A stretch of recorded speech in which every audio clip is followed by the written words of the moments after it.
Hello and welcome to episode 9 of Late Night Linux, recorded on the 17th of April 2017. I'm Joe, and with me are Jesse. Hello world. And Ike. Also hello world.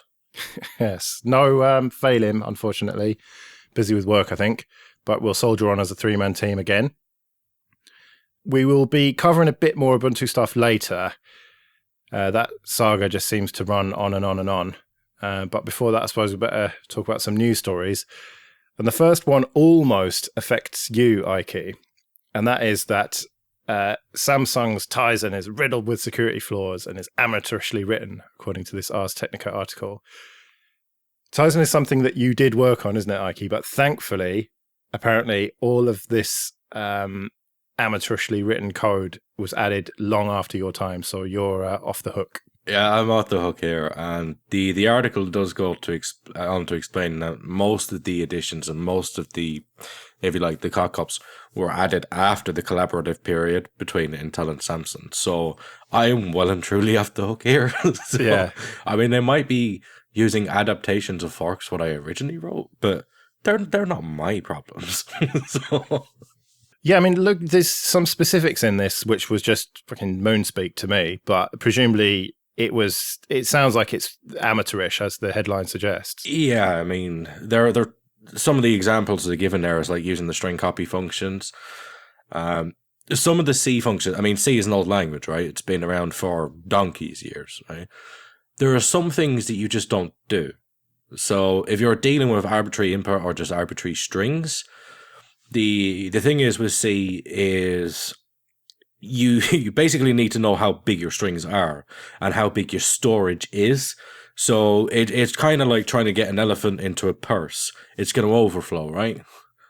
And that's basically the premise here. So instead of using the string copy functions, you should be using string n copy, which basically says copy this amount of the string into the storage. They're not doing things like that, which is very, very, very, very, very basic C. You know, how not to fuck up. So that's kind of surprising that they would be doing that. And this doesn't look good, does it? Given that basically Tizen is the only other Linux-based operating system still going. Yeah, I mean, you kind of hope it would be better, because if you're going to compete against Android, which is now starting to come up in the enterprise, you know, you've got politicians using that. And then, you know, Tizen's like, hey, use us. Except, shh, don't look at that stuff. Yeah, obviously we covered Ubuntu stopping their phone, so that's dead in the water. We've got Tizen, which is not looking great, and then our Finnish friends with the one I can never remember the name of. Yola, Sailfish. Exactly, but Yola, Sailfish OS. That seems like that's going from strength to strength. You know, we recently heard about the Russian government saying that they're going to use that as their main code for phones. So maybe that's going to, you know, really embed and move forward, especially if it can use Android apps, you know, like we've reviewed. But it does sound like this Tizen code is they say sloppily done, and they're not only putting it on phones, they're putting it on their smart TVs, and they've already been hacked twice, I think, if I remember rightly. So it does look like a company who are good at making basically hardware are clearly not so good at writing their software. Heads are going to roll over this article, I reckon, and this whole kerfuffle. I would imagine there's going to be some firings at Samsung. But do you not think it's more like make something and who cares how the back end works? You know, I assume that sort of big companies like this want to make something to say, look, we can make our own software. And the fact that you can rip it apart if you look closely enough, like this Israeli researcher did that wrote this article, if you are able to take it apart and find those holes, that's not actually their number one concern. It's our number one concern. It's the concern of, you know, people in the tech industry and what have you. But when it comes to, you know, the horrendous phrase normals, they just want it to look nice, run smoothly, and have the apps both on the phone and the TV that they want to work. Yeah, but once they start getting hacked and compromised, then they're going to get a bit pissed off, aren't they? Do you think we've transitioned into a world where security is a number one priority now? What, you mean that people don't give a shit? Yeah, I mean, I know that it is often in the news. I know that the talk about credit cards being leaked from, you know, big companies and what have you, and holes in LastPass and all these sorts of things. are talked about a lot, but is that because we're in an echo chamber? Whereas actually, from Samsung's point of view, having some slick software, and okay, a few people are moaning about the security issues, whatever. That having the slick software that, millions or billions of people are going to use is the important point. And if they lose a few passwords here and there, what's the massive deal? I wonder if we have transitioned into a world where people do think about security and are concerned with keeping things up to date and making sure that there aren't subtle, massive holes in the code itself. I don't know. I think it still reflects very badly on them. I think that people will eventually start caring about it. Surely they've got to. I think if you look anywhere, you're going to find problems. Obviously, not normally to this scale, but, this kind of speaks to the importance of code review. Having your peers look things over, making sure there's a formal process, simple things like blacklisting functions you should never use. Had all these things been properly in place with this, it just wouldn't have happened in the first place. Sometimes I think you need that little bit of red tape, that little bit of bureaucracy, because in the end, it doesn't add that much to what you have to do, but it results in a far greater project or product. So it kind of speaks to process for me, rather than the end result. Management. Well, I wouldn't even go as far as to say it was management. If you have a few core mantras in place with your developers, then these things can be avoided. You can write the best software in the world, and at some stage you're going to hit something. There is going to be this one little line of code you didn't check, or something wasn't properly initialized, and bam, you have a seg fault, right? This stuff happens. But if you think about it proactively when you're writing it, and you've got these set of things that you always do, then a lot of it can be avoided. And then obviously if you throw in static analysis tools and continuously scan what you've done and what you have committed, you're a lot better off again. You can trust the human eye so much, and then bring in the tooling as well. So there are ways to mitigate a lot of this. It's kind of impossible to mitigate all of it. Things are going to happen. But yeah, process is kind of the key thing here. Yeah, fair enough. All right, well, let's talk about another project. And let's talk about BDSM and master-slave sexual relationships. What? On a Linux podcast? I cannot believe that we're going to talk about this. I cannot believe that Drupal doesn't have enough management and HR department in place for me to not know about this. Just, wow, is my reaction so far to this whole thing. Wow. So the backstory that Joe and Ike are referring to there is that the benevolent dictator for Drupal has quietly asked one of their contributors to leave. So the guy is Larry Garfield, and he, as Joe pointed out, has some personal interests which maybe aren't the appetite of other people, and it's come to light in a way that seems underhand, in the way that some of the Drupal key players have dug up the information and reported the information, and this benevolent dictator, Dries Buytaert, then quietly went and had a word with Larry and said it was probably best if he stepped down because the things he does in his personal life are not in line with the way that Drupal believes things should be done, and this has all been released. So Larry came public and said, look, this is what I enjoy doing in my spare time. I've been pushed out of the project because of it. And about 80 or so devs and former CEOs or companies that use Drupal have signed a big petition, a letter that says, we think you should reinstate him. We think this is all very underhand. It shouldn't be your personal life that reflects on whether or not you've been employed by Drupal, So there's been back and forth between this benevolent dictator and the people who have written this petition. And it, like you say, Joe, all just seems to be sort of a bit out of control. And for a project that's this big, it seems like it should have some control. Yeah, I mean, the key issue, when I first heard about it, I just heard that the fellow was into BDSM. And I thought, well, okay, if he was working for Blue Peter or some children's TV show, maybe that would be inappropriate. But what's that got to do with anything? But the crux of it is he's into a bit more than BDSM. It's this gore thing, which is GOR, not gore as in blood and stuff. It's like master slave stuff and treating women badly, even though they are consenting to it. So it's a bit of a murky water. It's more complicated than it first seems. But regardless of that, I don't really even care to make a judgment on whether or not he should have been fired. It shouldn't be any of our business. We shouldn't be talking about this. What's far more important here is the mismanagement of this. They should have an HR department that is dealing with this internally. And I mean, we've seen a similar story with Core Boot, haven't we? Where that all got blown out, and that is a much smaller project, fair enough.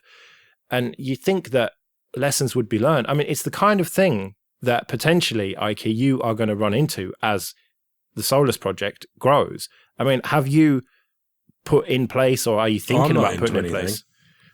No, not you. I'm not saying you're dodgy. When a bloody tampon advert comes on, you have to leave the room. You were supposed to tell people that. Oh, sorry.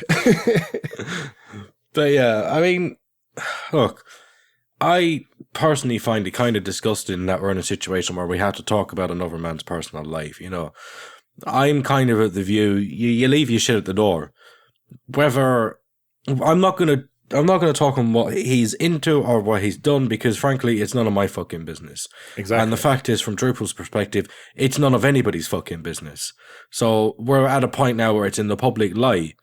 And again, it doesn't go into the what, it's the why. Is everyone aware of this? And does it really impact what he's doing? No, it's an image preservation thing. And is it really an open industry and open source if it's alignment of freedoms, isn't it? Like if your view of freedom and openness is in line with my view of freedom and openness, then it is freedom and openness. Otherwise it's not. And I mean, that kind of goes to a starker attitude that exists in the free software world anyway. You see it quite a lot. It's freedom until you disagree, and then it's okay to oppress somebody else's freedom. And that's kind of how this feels to me, but magnified at a much more terrific level. I mean, if it happened in Solus, then basically don't tell me your personal business. I've got no fucking interest in it, right? Don't get me wrong, if I find out later you're a dodgy sort for other reasons, then yeah, you're gone. Like the obvious kind of reasons. That's something completely different. Yeah. But fuck it. It's none of my business. And that's how it should be for a lot of people. Well, of course, in this case, but I'm talking about a wider point here, that as your project grows, I mean, it started off just you, and now you've got more and more people involved with it. And as it grows and develops and sprawls, you're going to run into not necessarily problems specifically like this, but you're going to run into personnel problems. And how do you deal with that? Like, surely you have to have some, procedures in place to deal with it. Yeah, I mean, you've got all these things, so for here it'd be European laws, fair dismissals, making sure that it's handled internally first, because you don't want to blow it up in public, because everyone now has an opinion on it. And that's the last thing you want, anyone having an opinion on your decisions. It's the sort of things that you avoid unless absolutely necessary, where it's product decisions and business decisions. When it comes to employees, that stuff should stay inside, behind closed doors. And ideally, you want to deal with it like that first, and avoid at any possible cost it exploding like this. That's my take on it, anyway. You'd avoid this situation right now. Yeah, well, hopefully they can learn from this and we won't have any more of it. And hopefully other projects will as well. But do you have a code of conduct or anything, Ike? Don't be a dickhead. Interpreted by the benevolent dictator, yeah? Not really, no. I mean, if you're causing problems in the community, it really does come down to, are you a bellend? And if you are, then goodbye. Who decides that, though? You? Not always, no. What if you're being a bellend? So fucking what? It's my privilege. Your project. It's my privilege, right? it's part and parcel of the project. You've got to work with me to work with the project. If you can't do that, then we're not going to work together. That's just how it is. As much as it's a slightly professional project, it's also a personal thing as well. You've got to work with a guy in charge, and that happens to be me. Code of conduct, not so much. I mean, we have some sort of community rules, which is basically, no posting of pornography, spam, illegal links, no directly attacking people, that kind of thing. We kind of have a policy of it's sort of all right to fuck about a little bit in the off-topic channels. You can take the piss casual as friends would do. Like slight digs and take the piss out of each other. But it's all done if it's done in jest, that's fine.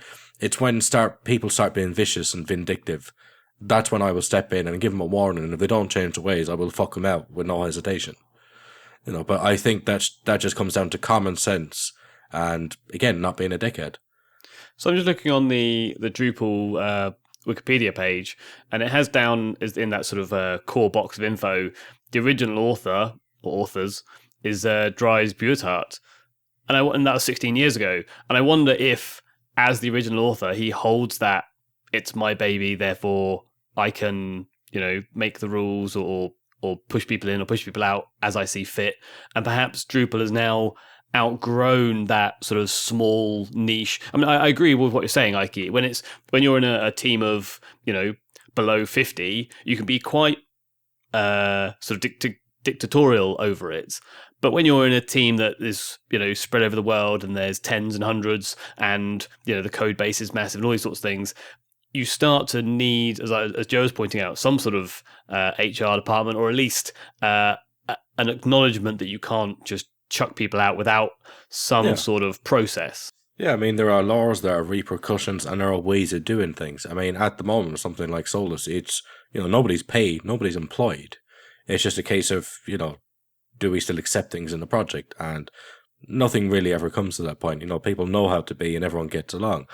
But once you get to the point where you are employing people, you have a bigger team, then, yeah, you need proper people in charge who is like, these are who we hire, this is how we fire people, this is the process for it, this is the notice we need to give them, this is the severance package. You need all of that stuff and make sure you're in compliance with local laws. Once I get to the point where I'm able to employ people with Solus, then yeah, I'm going to get an expert to do it, because I'm not going to do it myself. Because I don't want to find myself up in court and say, well, this is unfair dismissal, and have this situation where it's all over the internet because you've done something bad, according to other people. So yeah, I would fully agree with Joel that you do need people in place for that. You need infrastructure for that. Governance is the word, isn't it? Basically, yeah. Because at the end of the day, even if you are at the top of the project, you still need a filter between you and everybody else. Yep. Right, so let's talk about status.net, Identica, GNU Social, Mastodon.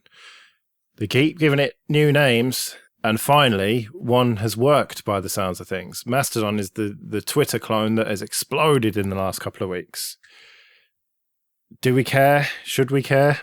So is this all the same code that's just been uprevved and re-polished? Well, it's kind of based on and this and forked off that and rewritten in Ruby on the other. So, it's not the same code base. It's not just literally rebadged. It's an evolution, basically. And it's never been massive. There are people listening who would potentially disagree and probably use it every day. But there was a time when it was doing all right, and then it fell out of favor, and Twitter just became like the main one. And Google Plus, I think, to some extent, displaced it. But now it seems that Mastodon, it's not just a straight clone of Twitter, because it's more complicated than that. Well, it is, but it isn't. It's a clone of TweetDeck. Well, the interface is, but the whole federated nature of it is not, because with Twitter there is one instance, twitter.com, or apps that connect to APIs that go to twitter.com, basically. Whereas with Mastodon, anyone can host an instance. It's all open source, and then people can sign up on your instance, but because it's federated, those instances can talk to each other. They don't always, but they can. And so you get this complication of, if your instance is talking to your friends, the instance that your friend has signed up on, then it's all hunky-dory. But if someone has been spamming on one of the instances, then it'll get blocked and they won't talk to each other, that sort of thing. So it becomes far, far too complicated, even for someone like me, because yes, I do understand how it works and I could get used to how it works, but I am far too lazy and I'm not going to. Whereas Twitter is just easy. It's just you follow someone, they follow me, I tweet, people see it, whatever. You can DM people. I actually signed up. Well, so did I, and I signed us up. We're on there. I can't even remember what instance we're on because the main one, Mastodon.social, I think it was, just got flooded and had to close signups. Yeah, I signed up. It was last night, early hours this morning. I don't know. I have no concept of time right now. Signed up and I was like, which one do I go on? Because I knew about Mastodon.rocks and I got told to go on Mastodon.cloud. I'd been pinged to join there. It was Shrey from the GNOME Foundation. There was Ryan Sipes apparently pinging me all over there. So I thought, well, I'll go check it out. I signed up and they told me to go on Mastodon.cloud because you need to know the exact one to go on, which is a bit, Signed up. And then I'm trying to find people to add. And it just kept coming up. There was like, oops, there was an error. Oops, there was an error. And I'm trying this with everything, but I thought, okay, well, this is one of those, fancy HTML5 single page applications. So I refreshed it. Fucking server was gone. It already died on me. So not great first impressions. That just shows you how popular it is. That's how. No, I mean, it's got a TweetDeck UI. There are some kind of problems with the UI, but you could get used to it once you realize that you have to clear those notifications out, otherwise you're never going to get anywhere. Well, can we just address that? It doesn't have a TweetDeck UI on mobile, which is what most people would be using it on, I would think. Okay, I am a lowly desktop peasant. Yeah, okay. Probably most of the kind of people who are using Mastodon are desktop peasants like you, but normal people who this is not going to appeal to are using mobile. And there is an app, I think it's called Tusky, which I've checked out, and it seems basically the same as Twitter, but slightly less pretty. And there's a fairly reasonable mobile web experience as well. But the main point here is that it's exploded and loads of people have signed up, but does it have any legs? Are people really going to stick around there? And I don't know. It's just that network effect problem that you need to have the people who you want to follow on there. But talking about articles on, the Register and Ars Technica and stuff, those are the technical elite, if you will, who are going to jump onto new things and make that explosion. But, are the normal people on there? Is Jordan on there? Is, the ex-prime minister on there? Kim Kardashian. We're things calling these people normal? Yeah, we're calling them mainstream. So, I haven't checked, but I doubt they are. And I think the point you made, Joe, about it being complicated to set up and having these isolated but potentially bridged instances, the sort of federated way of doing it, does make it more difficult. I wonder if they can iron that out by having, if many more bridges are made, and therefore, even though you're on different islands, they all talk to each other, it wouldn't matter so much where you go. That would get over it. I mean, there are some benefits to it not having adverts and things like this. People are sort of sick and tired of the way that Twitter is, and the fact that when you go on, the first tweet might be one that you want, but then the second one is an advert for something you have little interest in. It can get quite jarring. So just having a fresh, an actual interface that only has information from people you're following, might be the thing that pushes over the edge. And while it has been around for a while, Joe, it is new, and in the instance of Mastodon, so maybe they've got some sort of rough edges to iron out, and maybe they can work out this problem with having the federated nature, which is good, and I personally think it's a good idea, but in a way that you don't have to pick, it doesn't really matter which one you pick, you just go for any old one. But can I just ask this question? Why now? Why Mastodon? It's been around with fairly similar functionality for about 10 years. And yet here we are. Well, maybe not 10 years, but for a long time. And it's never taken off. And now it's started to take off. What is different about Mastodon? Nothing. What has changed? Nothing about Mastodon. It's external influence. It's Google+. So if it's nothing about Mastodon, it's got to be that Twitter is going down, or people are looking for somewhere to jump, and now is the time that they've found something new and they're eager to jump on something else. I don't think it's anything to do with Twitter. I'm going to call it as Google Plus.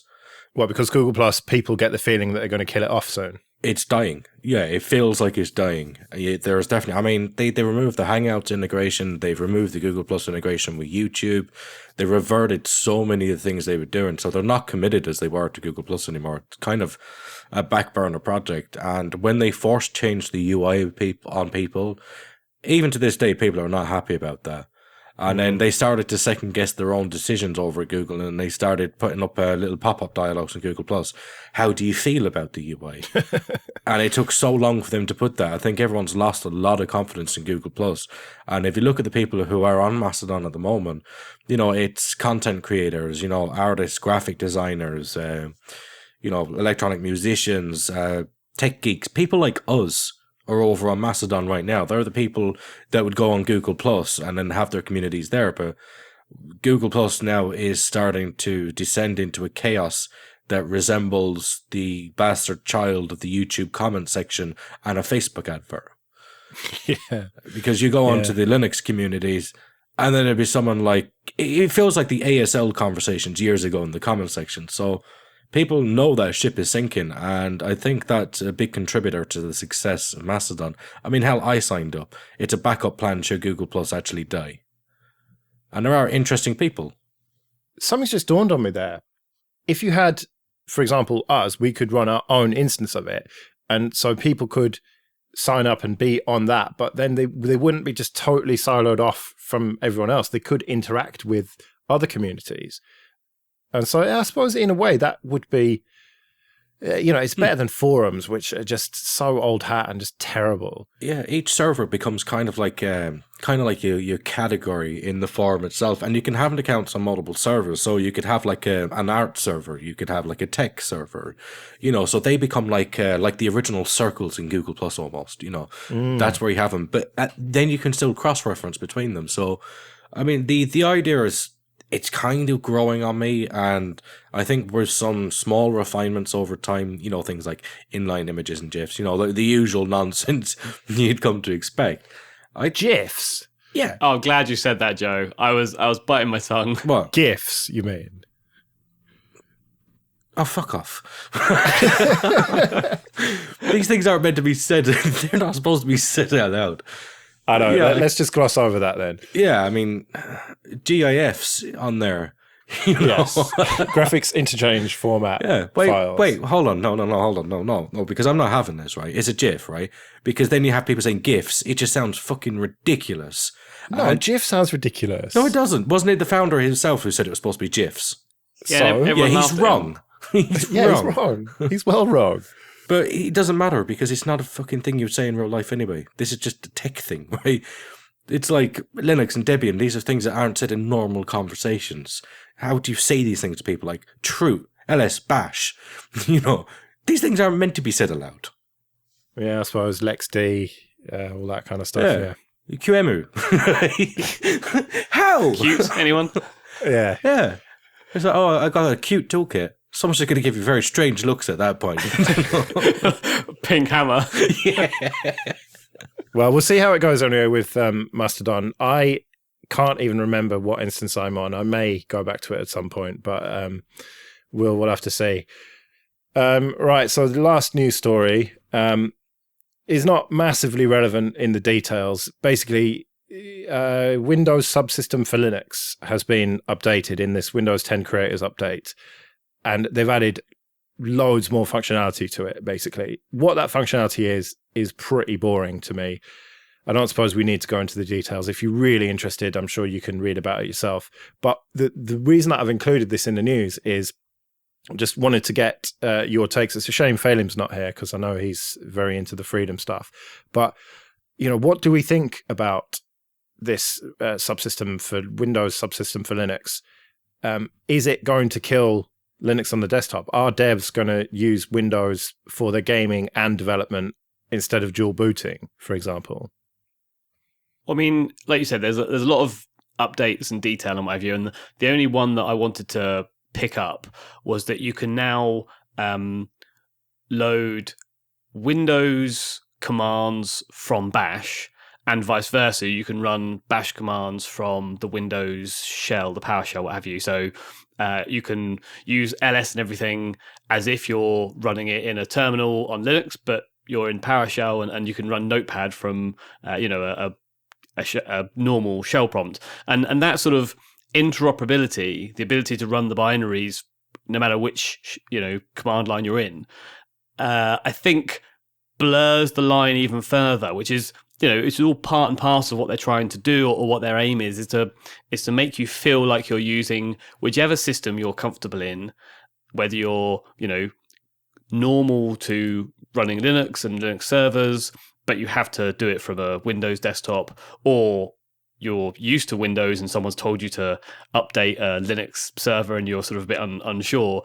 It is clever in the way that they've made that change, and it shows a massive commitment as well. This is not some Mickey Mouse project from them. They are very serious about this. They've been developing it, and they've thrown a lot at this. It's not a joke. Yeah, absolutely. And I think it shows how worried they are about Linux being the one system that everyone's going to use, and if they don't make Windows compatible with it in a way that is incredibly, like you're saying, down to the very core, they're going to be left aside. So it looks like they're running scared. I think it's cool. I don't know why. Like, as I read the story, and it was some of the things that stood out to me. Now they've improved their own terminal, so it supports like Ncurse's applications. So you can do things like run HTOP and Vim and Emacs, and I was like, that's kind of cool. But I shouldn't be thinking that because it's on Windows. I'm not supposed to think that. But if I had to use Windows, yeah, I'd kind of use it. Well, yeah, that's the point, isn't it? That you're more likely to use Windows now. I mean, it's okay. You were basically 0 before. Now you're 0.0001 or something likely. Yeah, but it has. If you're on the fence, if you're dual booting, I can see it pushing people over back into Windows. So we need to fight back. Well, let's improve wine. Yeah, that'll do it, right? I mean, Paddy always used to say on Luddites that this is going to kill Linux on the desktop because certainly for developers. And I don't know, I mean, you're a developer. Is there any... Okay, you're a developer of Linux distros, but you're kind of immersed in that culture. Can you see it stealing market share from Linux? No, it's going to steal it from Macs. All the Linux developers out there with the MacBooks, and they've got all their pretty terminals set up. They're the guys that need to be fighting, really, in the developer front, because it's all the web developers, really. It's going to be useful to a fair amount of people, don't get me wrong. And like you say, like the administrative side. But you look at any one of those conferences, what are they all running? They're all running MacBooks. Oh, yeah. And they can still make use of Linux. And even on the native host side of it, it's Unix, right? So it's not so different. And if they need to run Linux, well, they can just get a Parallels VM, which works fantastically. Then they can just switch between the different desktops and have Linux running on a different desktop. So I think that's the guys we got to be more worried about. But then the attack's coming from both fronts, isn't it? Like Linux isn't unique to Linux. Linux isn't unique to Linux. It's stepped outside its native environment now. Where you'd expect to find it, you'd expect to build Linux on Linux. That's not really the case anymore. You can use it from pretty much anywhere, on anything. Maybe the universal nature of Linux is its biggest threat. Certainly to the desktop, yeah. Yeah, but you know me. Like, everyone are telling me the desktop is dying, it's dying, it's dying. It's like, yep, that's great. Put out a new release. Yeah, I suppose that we very briefly touch on that then at the end of the news. You are about to release, probably by the time this episode is edited and published, you will have released a new snapshot of Solus, which includes 3 ISOs now. Then. 3 ISOs, yeah. GNOME 3.24, Budgie 10.3, and Mate 1.18. Is the GNOME ISO new for this release? Yeah, I mean, we've had GNOME and GNOME Shell and all that stuff inside of Solus for a very long time, but now it's like we know a lot of people are using it, so here's an ISO with it done how we would like it to be done. Is this because you're looking at the way the Canonical are going and you think that they're really blazing a trail? No, Just what I was going to say. I mean, we've had it in Solus for a long time. The timing was great because it basically dampened the fires immediately, right? It was already on the cards for a long time. It's very, very easy with our infrastructure just to build a new ISO. You know, it takes 20 minutes to build one. That's it. And Because you had all the GNOME stuff already. in the Budgie one, apart from GNOME Shell and GDM. But what happens when Budgie moves to Qt? We'll still maintain it. That's part of the reason it's being released. Because in January we announced that Budgie would be moving to Qt. Then we'd have all this GNOME stack and a lot of people who want to stay on the GNOME stuff. I'm not going to leave my users high and dry. So if they want to stay on a pure GNOME experience, this is a way for them to do that. It sounds like you're going to fuck off Budgie No, like Ubuntu did. no. I mean, look what I did the other day. You know, I paid out €500 for someone to develop a feature to unblock the 10.3 release. You know, I'm in no way fucking off Budgie. Yeah. I mean- and what about, you're watering down your resources? You're spreading yourself too thin? Well, fuck them. They don't really know me to say that, do they? You know, I mean, I've managed to build a distro from the ground up. All the tooling infrastructure around it, have the releases. Been running for a number of years now. I think I'm more than capable. People who say that only underestimate me and don't understand the concept and scope of the project. You underestimate my power. Exactly. All right, Anakin. I mean, it's not really spreading at all because, again, it takes me 20 minutes to build an ISO. We've had all the GNOME stuff in there. I mean, obviously, there would be a slight deviance when we stop using the GNOME stuff in Budgie. But, you know, I'm not maintaining it. Josh is doing that. Yeah, okay, fair enough. Well, that's enough Solus talk. Yeah, please. I've seen enough of it this weekend. So this episode is sponsored by Entroware. And they are a dedicated Linux computer manufacturer from the UK. And they ship their computers with Ubuntu and Ubuntu Mate, so 1604 or 1704. And they've got a few different laptops, a couple of desktops, and even a server. And they're pure Linux. They're not interested in Windows at all, which is good to see. And they like to keep their product line fresh as well. So they generally have the latest Intel processors, the latest generations of them, Kaby Lake, that sort of thing. And they've got quite a range of laptops as well, from really affordable stuff to real powerhouses. And they've got stuff that's ideal for me. I don't need any graphic stuff, but a lot of people do. And they've got the latest NVIDIA chipsets with CUDA technology, all that kind of stuff. And so they're ideal for basically anyone running Linux. If you just want to do a bit of browsing of Mastodon, all the way up to graphic design, 3D art, video creation, machine learning, all that kind of stuff. I told you recently on Twitter, which you kind of mocked me for, but I'm going to be getting myself a laptop soon. And what's basically sold this for me is having a dedicated NVIDIA GPU, especially considering that it's got CUDA already set up for you. The reason this appeals to me is because I've started getting into a bit of machine learning myself. And as opposed to doing it on my weak little laptop that's only got an Optimus that kind of works, or one of my systems that are little nooks that don't have any GPU, basically they've only got the onboard graphics. Having something like an NVIDIA GPU with a CUDA, it's very good for parallel operations, which is essential if you're doing any form of machine learning. And as I'm getting into learning all of this stuff myself, I could perhaps treat myself. Nice. Well, don't forget, when you check out, there's an option to tell them where you heard about Entroware. And so put in Late Night Linux and then they'll know we sent you. So check them out, entroware.com, for all your Linux laptop needs. Okay, like the other day, I was dicking around with my Raspberry Pi that I use for time lapse. Now, basically, it is a Pi Zero with a camera, an SD card, and a battery that sits in a Tupperware box, and it means I can put the Tupperware box wherever I want, plug it in, and it just starts taking photos as soon as it boots up. It doesn't connect to the internet or the Wi-Fi or anything.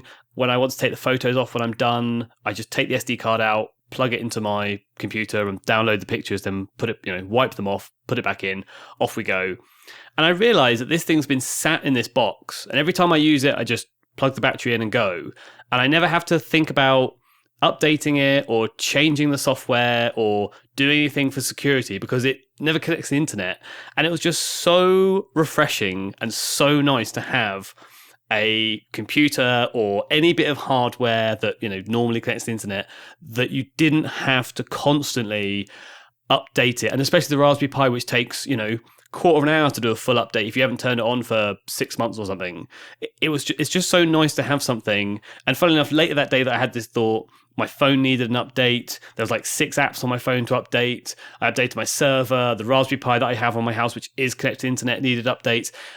We just seem to spend our entire fucking life updating stuff, and it's just so annoying, and it's just so refreshing to have something that, because it's just sat in a box, like dumb, I never have to change it. It was a thing that occurred to me, and I absolutely loved it. And I wondered if there was anything that either of you have that you are able to not update and not care about. I mean, even smartwatches need updates. It's ridiculous. I was going to say, welcome to embedded computing. That's pretty much what all embedded computing OEMs do. They don't bother with updates, but at least yours isn't connected to the network yet. I suppose if you were going to connect it to the network, you would update it, surely. Yeah, exactly. So, I mean, if I wanted to put a Wi-Fi dongle on it and then, you know, send the files over Wi-Fi, obviously I'd do an update. But by not having it yet, I'm more inclined not to do that. And also, it's quicker just to take the SD card out and shove it in my PC. Well, I mean, as the lead of a rolling release Linux distribution, I mean, I'm kind of envious on the one hand, because if it's basically a black box not connected to the world, that's kind of nice in a way. But then there's another part of my mind. It's like, well, you could put some kind of exploit onto the SD card, and it could be done, but fuck it. Who cares? Yeah, it could be. It'd be very difficult to know that. Yeah, that you had that vulnerable device and it's going to go across from the SD card, and it's going to. If you was a government official or something, okay, maybe, right? You know, blame Russia. But yeah, I mean, it's a black box. It's not connected to the internet. Best of luck to you. Basically, I'm jealous. But is there a way that you can have like maybe not a phone, but a laptop that you could lock down and make it read-only in a way that you could avoid doing updates? Nah, I mean, you've got running code. That's kind of the problem. So all the time something is being executed, it's potentially vulnerable. That's kind of the problem. Because it's in RAM and therefore it's... Basically, yeah. I mean, many projects today, especially Linux distributions, are changing the way a lot of their binaries are being built. So they're using something called full railroad, which basically means that it's, you know, it's read-only for relocations, which mitigates a lot of the concerns. But again, when you have running code, there is always going to be a way. You know, it's kind of like trying to stop a river. So yeah, I mean, on a laptop or something, if it ever connects to the internet, keep it updated. Always keep it updated. It doesn't matter what it is. If it connects to the internet, update it. If you don't get updates, the company's a dickhead. It's basically as simple as that. But what if you have like these siloed or sandboxed applications? What if you have, you know, snaps, which while I know it runs code, but that code can only go as far as the wall in which it's been placed. Yeah, but it's the same with containers. So like if you have Docker containers are so secure, everything's running inside the container until they're not, because you're using the same kernel. So if it's on Linux, you're using the same kernel. If there is any surface area in the kernel to exploit, which over time there will be, you can escape that sandbox. So, yeah. And here's a little trick for you if you're ever bored, right? If you ever set up any type of container or anything like that, if you have root permissions inside the container, that's already enough to escape outside the container, which people think that once you're root inside there, you're confined as root within that container. Bollocks! All you have to do is troop proc1 pwd as ewd, and I'll even give you the command later on so you can try it yourself. You've then done a troop to the current working directory of PID1, which is then outside of your container. That's as easy as it is to escape. So sometimes you do have valid cases where you are root inside of these containers, and it's that simple to get out of them, right? You just use the proc system. So even all that side, even if that wasn't there, imagine now you had a kernel level exploit which allowed you to elevate to root, and you're inside this container. You elevate root, and then you root again, and you escaped outside the container, and now you are in your files fucking up your system. the only real way around that is basically virtualization, full virtualization. It's the only safety there, because then you're running different kernels, you're running a different stack. It's completely insulated from the rest of the system. You could break the VM itself in theory, but then it'd be very, very, very almost impossible. I'm not going to say completely impossible to then get out of that, but at that point it's going to be hardware specific as well, like something wrong with the CPU itself, which led to like some kind of execution fault. So virtualization is really what you'd need there, not containers, not Dockers and all this fancy stuff. Is that the same for LXC containers as well? Yeah, all containers. If it's not using virtualization, there is a way to escape it. You know, they do a lot to make things better. They hide a lot of things, but you're sharing the same kernel as the host for a start. So if you can escape the container, you can then also break the host, because again, it's the same kernel, right? So you've now escaped outside of this container where you've already elevated root outside of the container. Goodbye. Right? They do a lot to alleviate, and a lot of them try and enforce that you aren't rooting there, but once you get to the point where there is a vulnerable component in the stack, then a container is not going to save you. Okay, so I'm living in a world of Pac-Man SYU forevermore. Well, I mean, you could replace Pac-Man with something else. All right, let's not go down there. Let's not go down there. EO package, maybe? No, apt, obviously. Oh, right, yeah. Do the admin, Joe, please. Okay, yeah. So, yeah, we did the special episode about Ubuntu and stuff last time, but the one before that, we talked about having PayPal donations and Patreon and stuff like that. And thank you so much to everyone who's joined the Patreon and sent PayPal donations. It's been amazing. So thank you, everyone. I don't really want to start naming names. So if you want us to specifically give you a shout out, then let us know somehow. latenightlinux.com/contact for ways to do that. But otherwise, just going to give a general thank you to everyone. So yeah, it is really appreciated. And if you want to join the people who've done that already, then latenightlinux.com/support. There's a ton of ways you can do that. And you can help us get towards that dream of not having to have a terrible day job and maybe one day doing some sort of podcasting and that kind of thing. So yeah, thanks everyone. And oh yeah, Fostalk Live is sold out now. I say sold out. It was free to get a ticket, which means that if you've got a ticket, you're guaranteed to get into all the shows.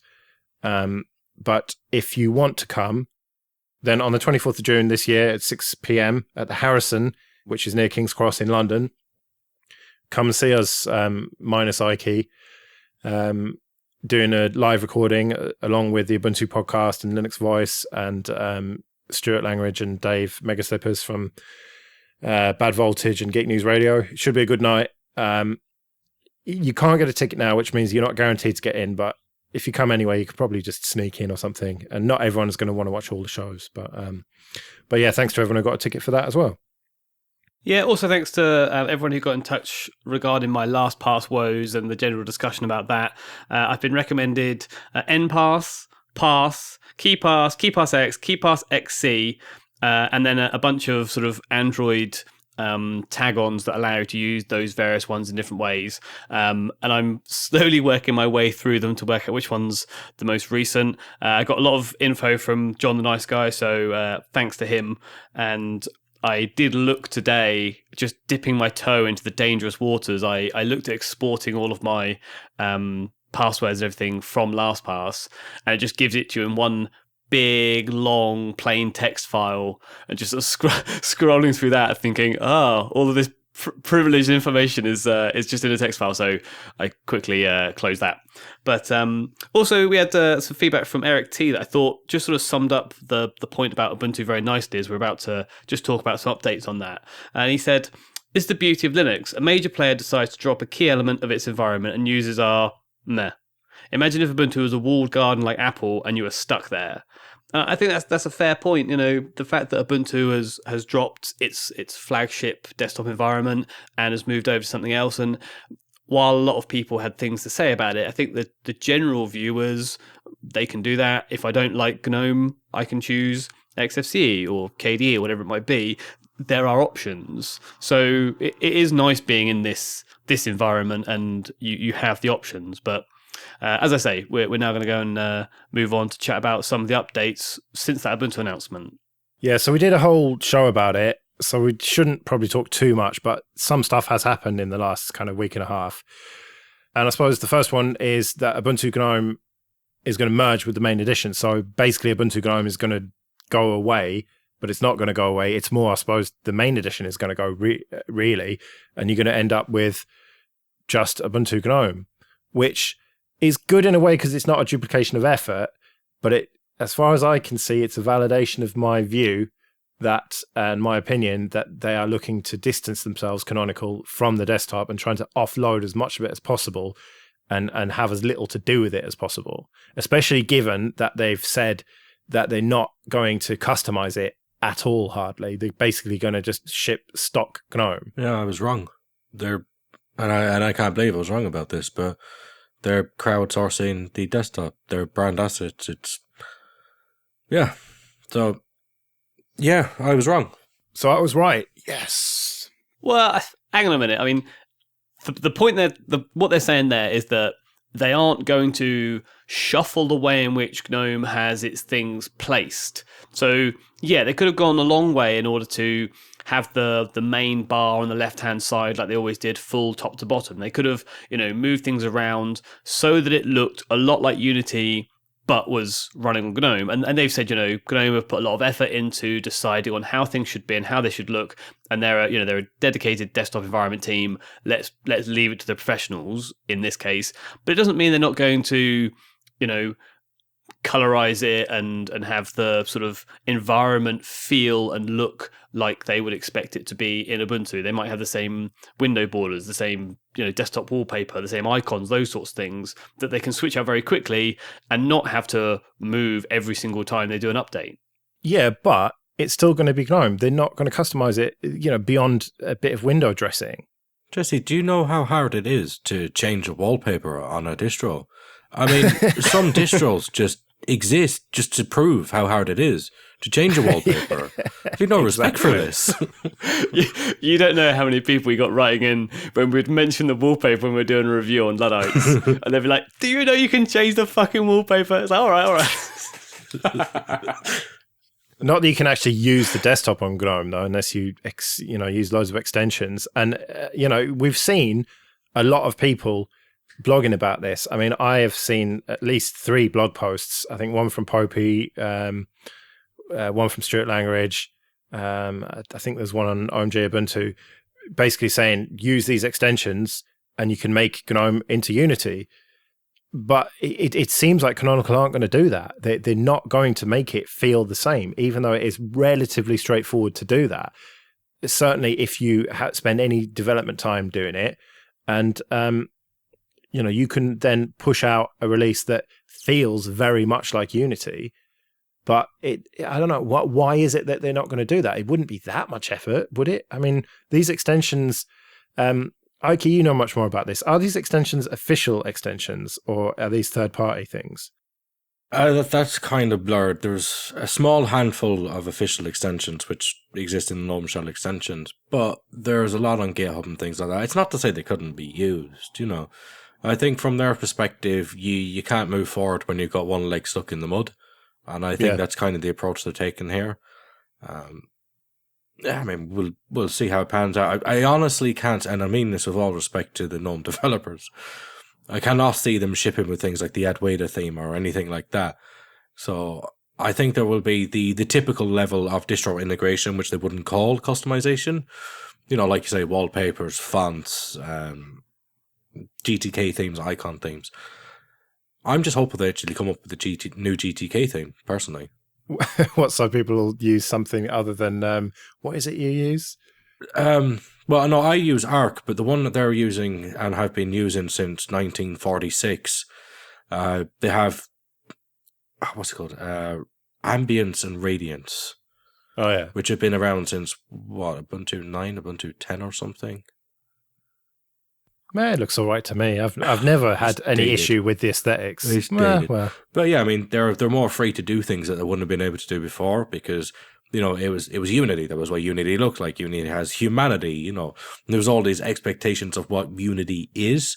By dropping all of that, they're kind of more free to not do any of that anymore. So perhaps they could do things like use an existing GTK theme by default.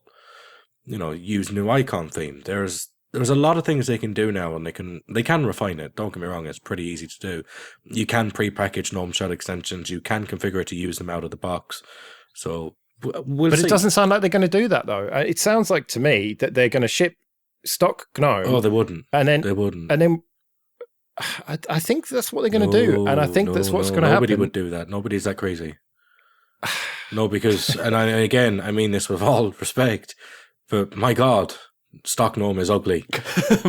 I don't. No, right. By stock GNOME, I don't mean fucking hideous. I don't mean stock theme. Obviously they'll use they'll make it aesthetically a bit nicer, but functionality wise, I think it's going to be stock. And I think probably. I mean, what extensions would you add to it?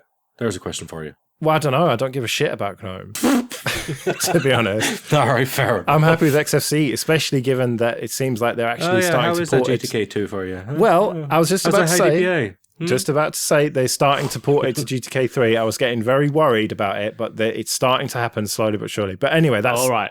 Let's draw it back to the Ubuntu chat. Yeah. And let's just skip off the GNOME thing. They move into GNOME. We're all good about that. But the other thing that they are dropping is they're obviously not going to support phones and tablets forever and ever. And they have said that the deadline for security patches for the phones and tablets is June of this year. Which is a big fuck you to anyone who ever bought one, because the last phone, I think it's the Meizu MX4 or 5, something like that. Doesn't really matter now.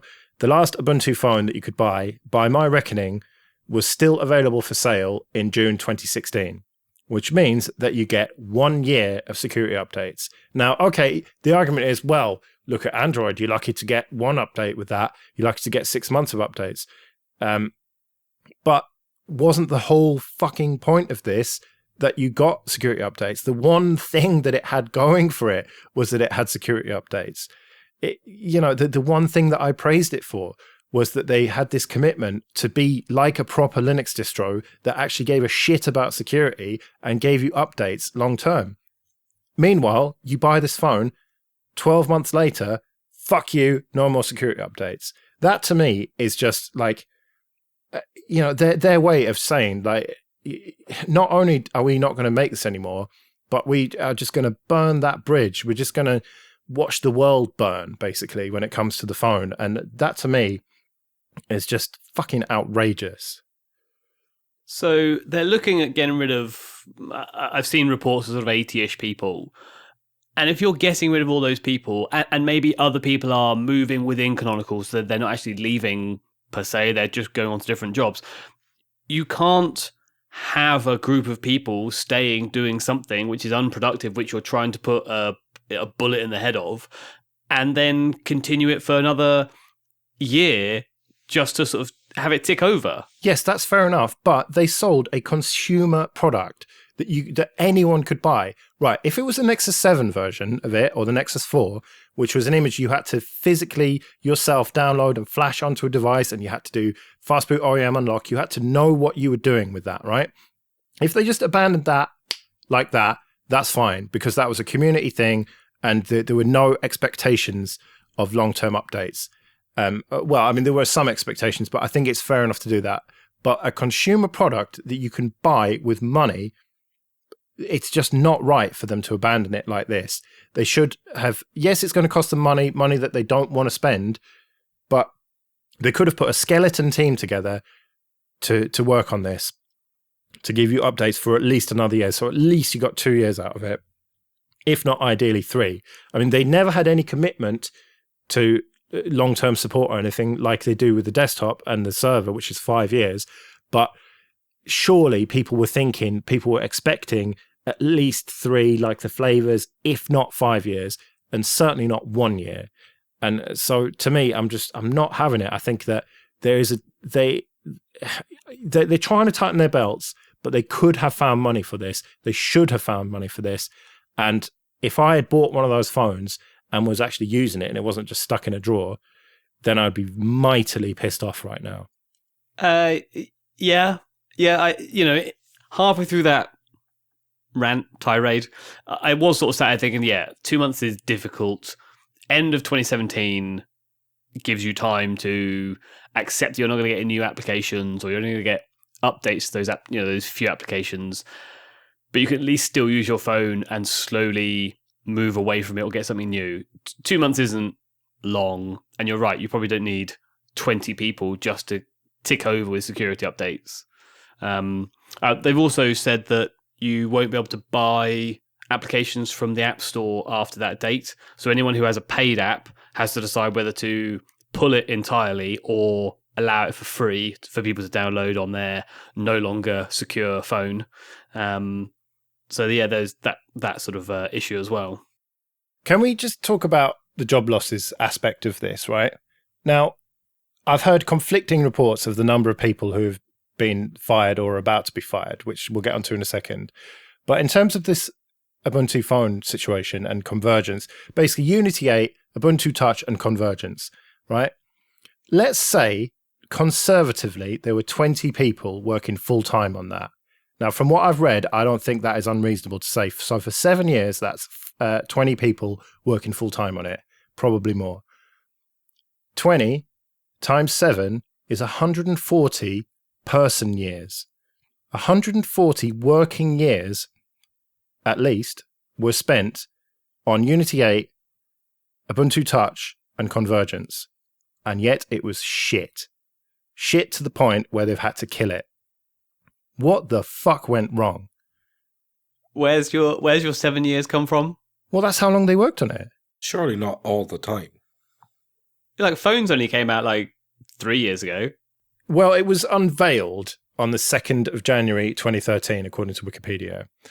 So that's 4 years then. All right, so let's say 20 people for 4 years. That's 80 man years then, right? My maths checks out, I think, on that. I think I can just about do that. So, well, person years, sorry, I should be more politically correct about it. So let's say that not all of that was development. Not all of those people were developers. Some were management and advocacy and that kind of stuff. So let's say half of that, 40 years, right? 40 working years were spent developing it. And let's say that you got inefficiencies due to scale, right? That's inevitably going to happen. So let's say 20 years. Now, Ike, you're a developer. You've got 20 years that I'm going to pay you your salary, a decent salary. Do you reckon you could do better? 20 working years to make something better, and you've got to make Unity 8, the phone, you've got to work out how to do all the Android stuff, and you've got to make convergence happen better than they did. I wouldn't believe that they was working full-time on each and every person, because typically you have multiple things that you're doing. Well, yeah, but that's why I've scaled it down, because there were more people there. There are more people being laid off. There's reports of up to 80 being laid off. So that's why I'm being very conservative and saying 20. Okay, so we've also got to think there are multiple form factors. There is the UI toolkit that they built, the GL-based toolkit, which they basically adapted. Then there is all the QML component libraries they built on top of that as well, the extra cute widgets, the shell, Mir itself, extra work on GTK and Q. There was Hybris involved in that as well, and some kernel stuff. So maybe they just bit off more than they could chew. So you couldn't do all that in 20 years? I didn't say that. Answer the question then, man. Could you have done it better than they did in 20 years of your... The point is, I wouldn't have done it. Right. I think that's kind of the core point there, because I think for what they was trying to do, there was too much involved in there. There was an avoidance of overstacks. And I think that was kind of the downfall in the end. Obviously, that wasn't really the reason it was closed down. Obviously, it was fiscally motivated. But had they gone about it a slightly different way with a view towards integration rather than differentiation, I think they could have pulled it off. Okay, well, another thing I wanted to ask you about was the layoffs. Now, there are certain laws in certain countries that make it difficult to lay people off. And there are other countries where it's really easy. And so some people have already been laid off, and there were some people just contracted, not full-time. You work for a large international tech company, and you are based in the EU, so I assume the laws are similar to the ones here in the UK. at least for now. Let's not make me cry about that. Have they done anything out of the ordinary in making people wait a week and a half plus, at this point nearly 2 weeks, No. to find out whether they're getting fired? Sadly, no. I mean, this is just how it goes, unfortunately. Public is basically made aware of it. The intention is out there. It doesn't come as a surprise to anyone, except for the people who then will, be laid off. Then there is the compliance with the laws. They got to check in each region exactly what they can do, that they're operating within those laws. So it's public information before you know yourself that you're actually going, which is obviously it's hard for everyone involved. I mean, from the employees themselves up to the managers doing it. But nothing is odd from what I see about the way they're doing it. It's just how these things go, unfortunately. Right. Well, it seemed odd to me because I've only ever worked for really small companies where it was just like, here's your bus fare, piss off. Yeah. On your bike sort of thing. But no, this one, it's a larger company that kind of needs to be out in the public. So, okay, here's what we're doing. These are the whys and the whats.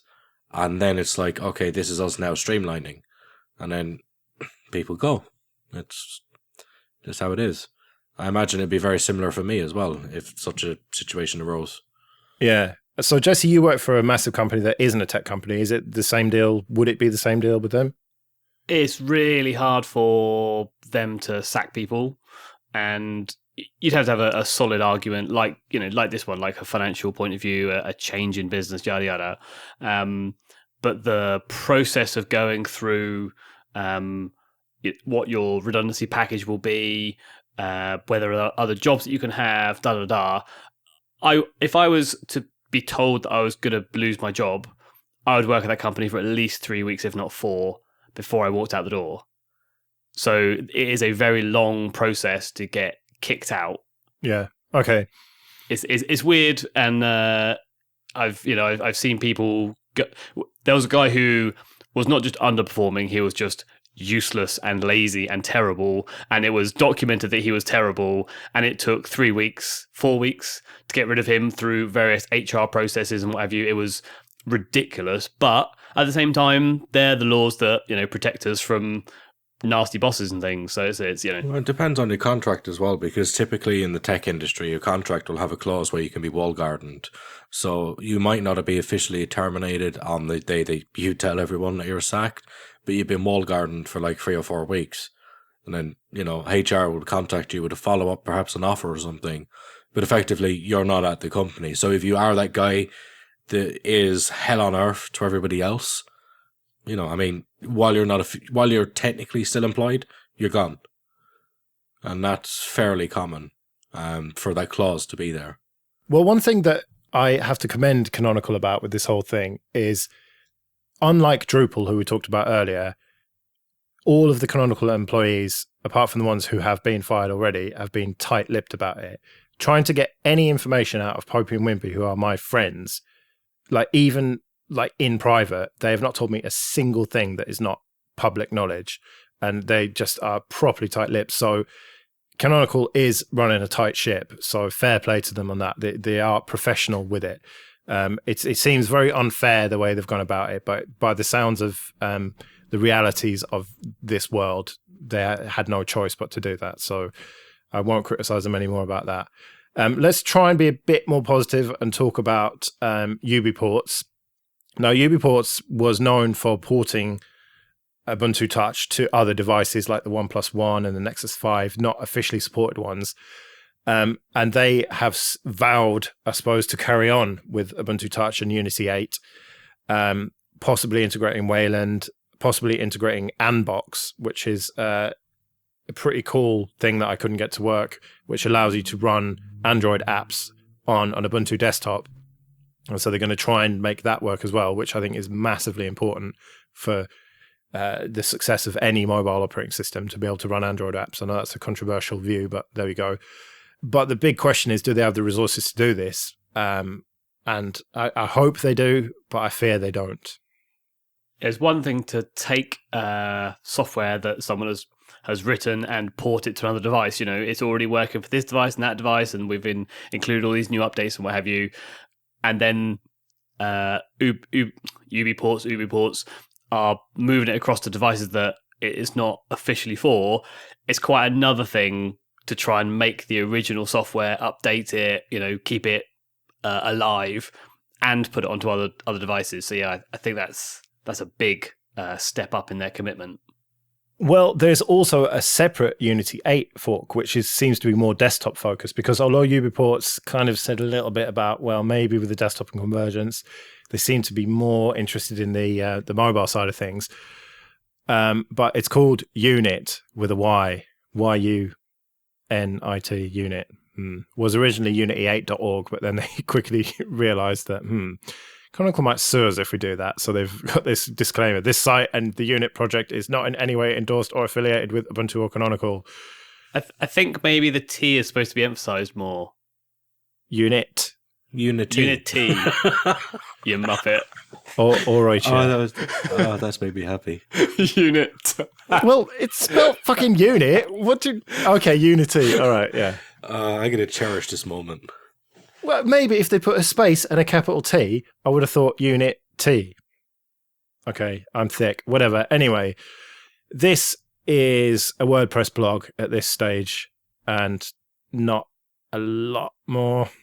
Yeah, it's a holding site, isn't it? Ready for if it gains traction and if people show their support and they want to contribute to the fork. So if you're mad keen on Ubuntu Unity, then go and look at this Unity 8 fork, and we'll see if it actually springs legs or if it just is a dead page from here on. Well, let's quickly return to the staff layoffs and the fact that the CEO, Jane Silber, is leaving. Now, she claims, I don't want to cast too many stones here, but she said that she was only supposed to be around for 5 years. She's been around for 7. She was going to be leaving soon anyway. But I mean, there's a whole corporate restructuring thing happening here, isn't there? That's what underlies this whole thing, that Shuttleworth wants to get investment in. And so he's had an assessment done of the company, and they've said, Unity, the desktop, phones, convergence. Oh, wow. Yeah. Let's just get rid of that. And now he's going to be back in charge and looking for investors and trying to make it profitable. Yeah, I mean, he's streamlining the portfolio, isn't he? I personally don't believe that he's looking for investment. I think it's leading to a sale, but that's my opinion. No, I wouldn't say it'd be someone like Microsoft at all, because they must be well aware of the sort of blowback that would cause. I would more think someone like a hardware manufacturer or somebody involved in the cloud and enterprise. I mean, that's just my personal belief. Don't take any stock in it, because it could well turn out not to be true, And at the end of the day, Ubuntu is still going to continue. It's still going to have the same talent and people involved. So, don't go mass panic and start quoting me on it. Fuck's sake. But it is what it is. It's literally streamlining the business portfolio. These things are deemed inefficient or black holes financially. They're stopped. And the man himself is back in charge. So, the writing's kind of on the wall there, as far as I'm concerned. I think it's telling. We were talking about the Ubuntu 12.04 extended security maintenance thing, where you can pay Canonical to get security updates, basically, for Ubuntu 12.04, now that it's gone out of free support. And we were speculating, is it desktop, is it servers? Well, they did a follow-up blog post about that at insights.ubuntu.com. And that more or less says that it's all about servers, which was a bit of a surprise to me, because in a way, servers can be more easily upgraded because they're only really, the only person who has to deal with them is a trained person, whereas desktops are more, you kind of stick it in front of someone for 5 or 10 years, potentially. Look at XP, for example. So it's a bit of a surprise in that way, but it's not a surprise given this recent announcement that they basically don't give a shit about the desktop anymore, and it's all about the cloud and stuff like that. So, yeah, I thought I'd stick a link for that anyway as a follow-up. But this whole story, it's not going to go away, is it? I mean, there's no doubt. I mean, we did a special on it. We've spent ages talking about it now.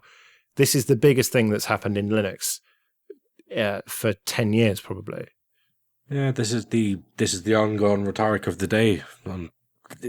it's the background noise now of Linux everywhere you go. What's Ubuntu doing next? Because this won't be the end of it. Yeah, I mean, like I joked, you've done this GNOME spin, and Jesse joked as well because of Ubuntu. I mean, everything sort of seems to be somehow in relation to Ubuntu, doesn't it? And is that because we're in a bubble, because we're in Europe? I mean, or, in English-speaking Europe, if you're in Germany, would you just be thinking, well, I don't give a shit, I'm using SUSE? Or if you're in America, would you be, well, I don't give a shit, I'm using Red Hat?